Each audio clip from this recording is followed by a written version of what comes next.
د پکتیکا والي مولوي عبدالله مختار وایي ټول هټیوال مکلف دي چې هر ډول پلور او پیر په خپلو ملي پیسو افغانیو وکړي، خو ښاریان او هټیوال بیا د افغانیو د کمښت خبره کوي چې د افغانیو د ترویج لپاره خنډ جوړوي.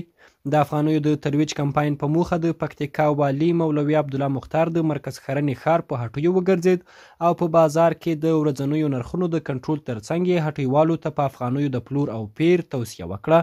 خو د پکتیکا دکاندارانو د افغانیو د ترویج په موضوع کې خپلې ستونزې شریکې کړې او هغو خنډونو ته یې اشاره وکړه چې په ورځني بازار کې یې بهرنیو اسعارو ته د زیات استعمال زمینه برابره کړې.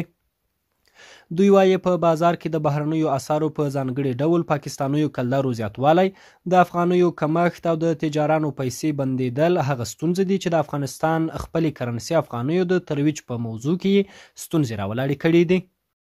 تجارانو ته باید عامې خپلې پیسې ټولې ازادې سي له بانک وچي، ځکه خو شخصي پیسې دي چې موږ له دوی سره پرتې دي. که کله موږ ته بانکونه پیسې راکړي چې موږ یې ښار ته راوباسو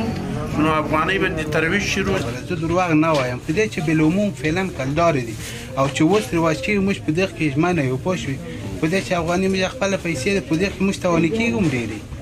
د کلدار افغاني راکړه ورکړه موږ توانې کېږو. د پکتیکا والي مولوي عبدالله مختار چې په مرکز ښرنه ښار کې د ورځنیو نرخونو د کنټرول او افغانیو د ترویج په موخه په هټیو وګرځېد، په خپلو خبرو کې وویل افغانۍ زموږ ملي هویت او ملي کرنسي ده چې باید ټول هیوادوال یې په راکړه ورکړه کې برخه واخلي او د حکومت ترڅنګ د خپل ملي مسؤلیت ترسره کړي. نوموړي زیاته کړه هټیوالو ته مو لازمې لارښوونې وکړي چې د توکو په پلور کې له بې انصافي څخه په کلکه ډډه وکړي چې د سرغړونې په صورت کې به له جدي قانوني غبرګون سره مخ شي. د دې په خاطر چې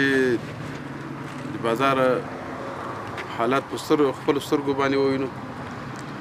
د افغانیو د ترویج